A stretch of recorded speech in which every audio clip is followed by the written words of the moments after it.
I was watching a documentary on Immanuel Velikovsky, and they got to a portion that sounded awfully familiar from my reading of Scientology.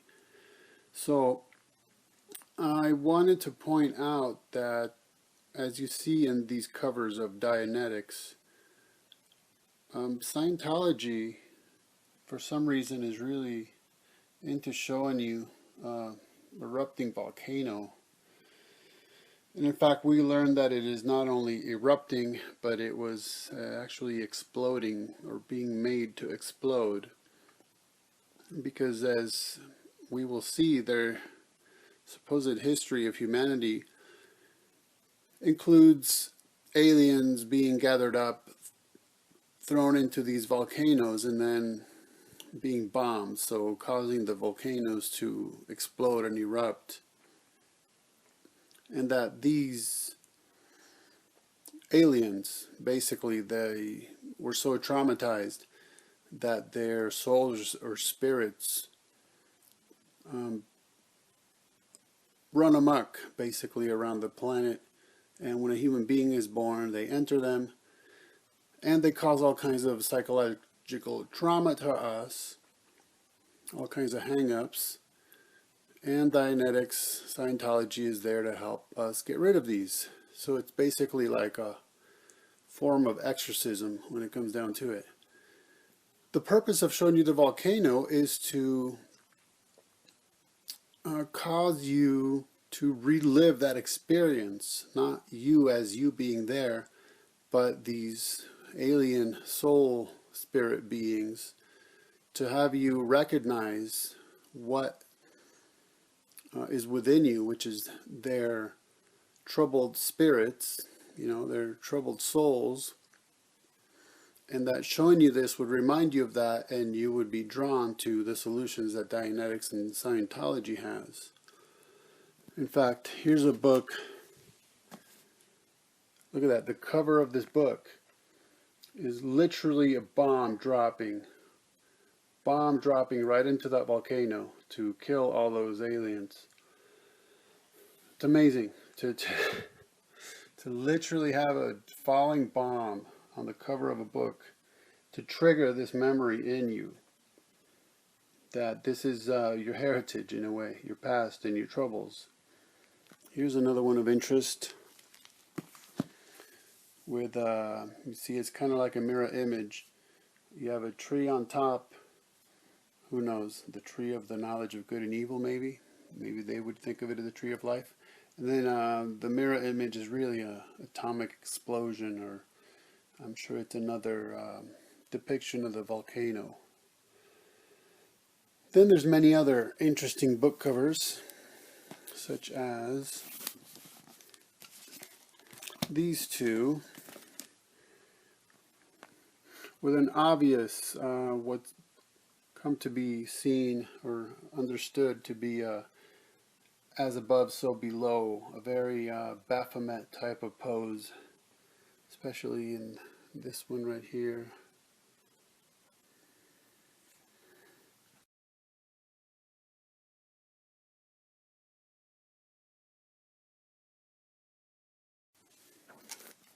Then there's this one. I'm not really sure exactly what this is supposed to be. Pedo bear, maybe? Just kidding. I don't really know. Now, this is a very interesting one within our context, because in here, L. Ron Hubbard is basically just playing off of the theory of evolution, and he is explaining the concept of triggering memories via images. Okay, so he says he's talking about clams. The hinge epicenters later become the hinge of the clam. Okay, the hinge epicenters later becomes the hinges of the human jaw. Should you desire to confirm this, describe to some uninitiated person the death of a clam without saying what you are describing. Quote, can you imagine a clam sitting on the beach, opening and closing its shell very rapidly? make a motion with your thumb and forefinger of rapid opening and closing, right? Like this. And he says the victim may grip his jaw with his hand and feel quite upset. He may even have to have a few teeth pulled. At the very least, he will argue as to whether or not the shell stays open in the end or closed. And he will, with no hint of the death aspect of it, talk about the quote-unquote poor clam, and he will feel quite sad emotionally. Okay, so the point is, he's saying that in order to trigger the memory within a human that we were once clams, then you can perform this symbolic action, and that'll trigger within the person the memory of having once been a lower species like a clam whose hinges eventually became the human jaw. Now you have this book, one of their main books, and in here it goes through various periods of history, the major breakthroughs, and what was learned from it, this and that and the other, and then eventually you end up at the ultimate revelation, which is Scientology. So here you have the various historical figures. There's Jesus, Sigmund Freud, and they're admiringly viewing the double triangled S Scientology symbol. Now, here's the same book, printed. This is a much bigger and thicker book. Same book, just printed later when they decided that their main symbol would now be this cross. So same image, same concept. It's just that now they're focusing on that Scientology cross. And even in this older book, it's not as if they didn't use that symbol. It just wasn't their main symbol. So there it is in the older book. Now, you will find that this basic shape, the basic shape of the cross that they use, is the same exact shape of that used by the Rosicrucians, and the same one that you'll find in the back of Aleister Crowley's tarot deck.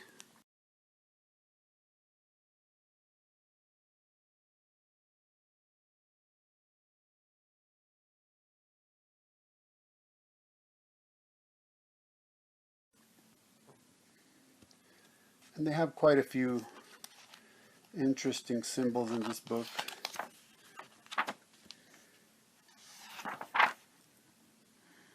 There's one, that old double triangle S pyramid. This interesting one. And then their basic explanation of what is man, in a sense. And there you have mind, body, and Satan. Thetan. Yeah, that's what it is. And right here it tells you, man is composed of three parts: body, mind, and the individual himself, the spiritual being, or Thetan. And that's one of Scientology's main concepts, is this triggering of memories. And that's why in the auditing sessions, as they call them, they will gauge reactions and to see what you're reacting to, what kind of alien spirit soul thetans you have possessing you, in a sense, and dealing with those. So let's watch the video from a documentary on Immanuel Velikovsky's Worlds in Collision, and then some Scientology commercials, and you'll see that it's the same basic concept. The same thing, that obviously the point seems to be that one of the sources from which L. Ron Hubbard pulled some of his information was Velikovsky. And it's amazing that in the Velikovsky documentary you actually see the same basic concept employed by Scientology later on with the exploding volcano. In the case of the Velikovsky documentary, it is a atomic detonation. But when you listen to what they're saying about it, it's the same basic thing. It comes down to somehow impacting our psychology. And by the way, a lot of people have wondered about this center. You see there's like this X within the Scientology cross. And once I saw this bomb, it really made me think about whether this shape of the bomb on the bottom and the top, basically elongated triangles, is what is depicted right there, like two bombs, one that way and one the other way. Although it may be nothing, because as you saw, this Scientology cross is obviously based on Rosicrucianism, and the one that was also borrowed by Aleister Crowley. So interesting stuff, all these connections.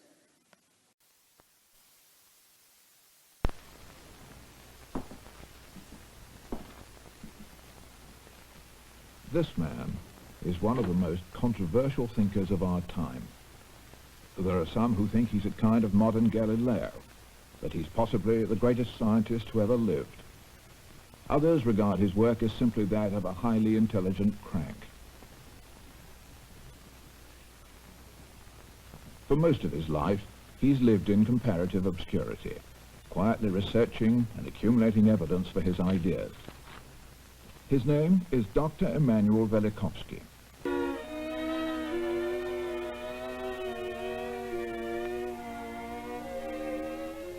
Velikovsky's path here was a long one. Born in Vitebsk, in Russia, he was primarily educated as a doctor. He went to Vienna and studied psychoanalysis under Steckel, a disciple of Freud. At the same time, he developed his interests in the physical sciences and made contact with Einstein, who later became an admirer of his work.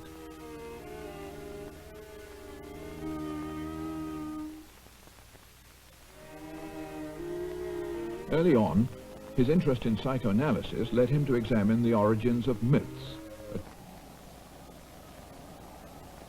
Velikovsky believes that as a result of the catastrophes, vast changes occurred over the face of the Earth. Rifts and mountain ranges were suddenly formed, whole civilizations were destroyed, deserts were created. Countless numbers died in these cataclysms, and Velikovsky believes the whole human race was affected. Not just the landscape was scarred, but all humanity. And at the same time, man has suffered a kind of amnesia.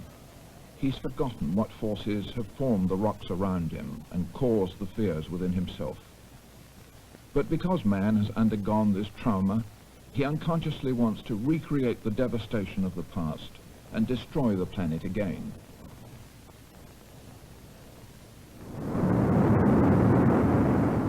The urge to destroy ourselves, Velikovsky believes, can only be overcome by understanding our own history, the catastrophic experiences that lie at the bottom of our unconscious.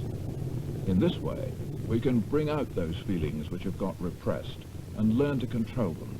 Now to Scientology's best-kept secret. The celebrity cult has long denied it preaches stories about aliens infecting humankind. But tonight, in a world exclusive, you'll hear Scientology founder L. Ron Hubbard explaining the story of Xenu the alien in his own words. Brian Seymour has the story. And they had elected a fellow by the name of Xenu, could be spelled X-E-M-U, to the supreme ruler, and they were about to elect him. It's been Scientology's most fiercely guarded secret. There is a base on this planet, and it is so shredded away as to be hardly recognizable. This audio tape was recorded in 1968 as Scientology founder L. Ron Hubbard gave a lecture to the faithful. Is there a God? There is the agreement that there is a supreme being, yes. And that Kate Sobrano's parents raised her from birth as a Scientologist. She's an operating thetan level 7, the same level as John Travolta and James Packer. Yet it's believed only about 10% of Scientologists are told the story of the evil alien warlord, Xenu. I mean, people will say, hey, you believe in aliens. Do you believe in aliens? I've never heard of it in all my 3 generations. Okay. Sobrano and her husband Lee Rogers maintain they know nothing about Xenu. Yet Hollywood star Jason Begay does. The actor left Scientology last year after 13 years inside. One of several high-ranking former Scientologists who confirmed to us that this audio recording is authentic. Is it during OT3, operating thetan level 3, that level of study, that they hit you with the story about Xenu the alien? Yes, that's when you first come into contact with the Xenu story. According to Hubbard, it all began with an alien leader named Xenu on a planet which formed a galactic federation with 21 adjacent stars and 75 other planets. After some kind of revolt, Xenu collected the renegade aliens, or thetans. They threw them into collection points, boxed them up in boxes, threw them into space planes, which are the exact DC-8s. The DC-8 airplane is the exact copy of the space plane of that day. It didn't take them long to get to planet Tegiak. Sorry, Earth. The length of time from the planet Coltis to the planet Tegiak, which is the name of this planet, was 9 weeks. Then they dumped them, and then they set off hydrogen bombs on the top of each primary volcano. Everybody has problems and troubles and travails in their life, and spiritual, emotional, psychological issues.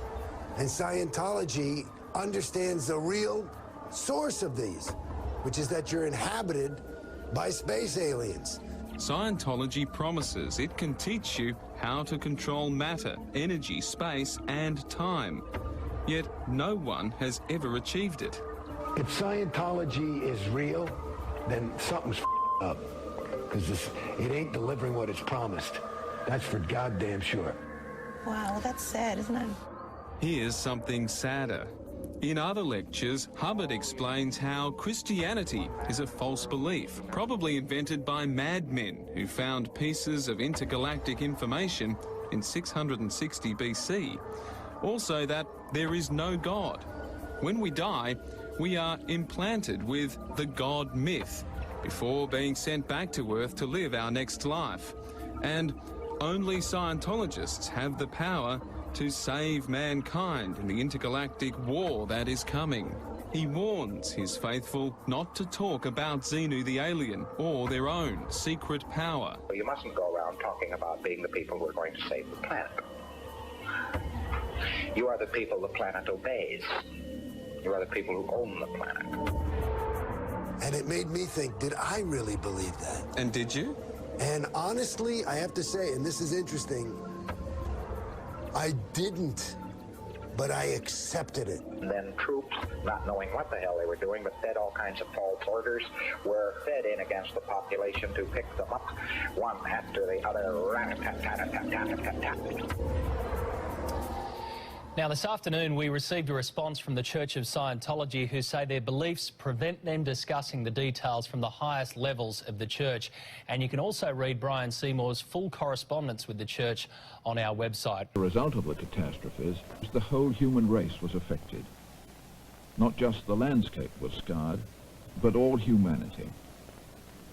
And at the same time, man has suffered a kind of amnesia. Man has undergone this trauma. He unconsciously wants to recreate the devastation of the past. The urge to destroy ourselves, Velikovsky believes, can only be overcome by understanding our own history, the catastrophic experiences that lie at the bottom of our unconscious. In this way, we can bring out those feelings which have got repressed and learn to control them. And then they set off hydrogen bombs on the top of each primary volcano. The urge to destroy ourselves, Velikovsky believes, can only be overcome by understanding our own history. And then they set off hydrogen bombs on the top of each primary volcano. Dianetics by L. Ron Hubbard. A fresh look at today's problems.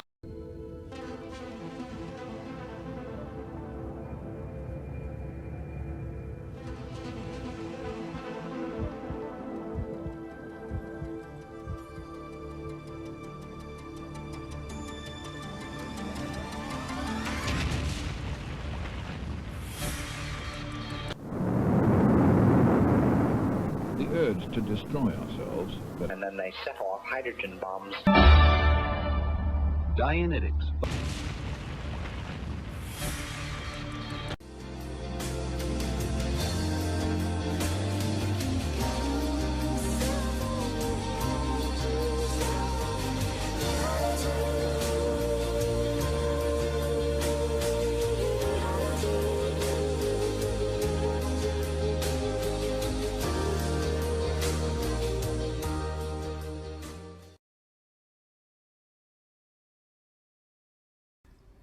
The good thing about being a living dead, no more jogging.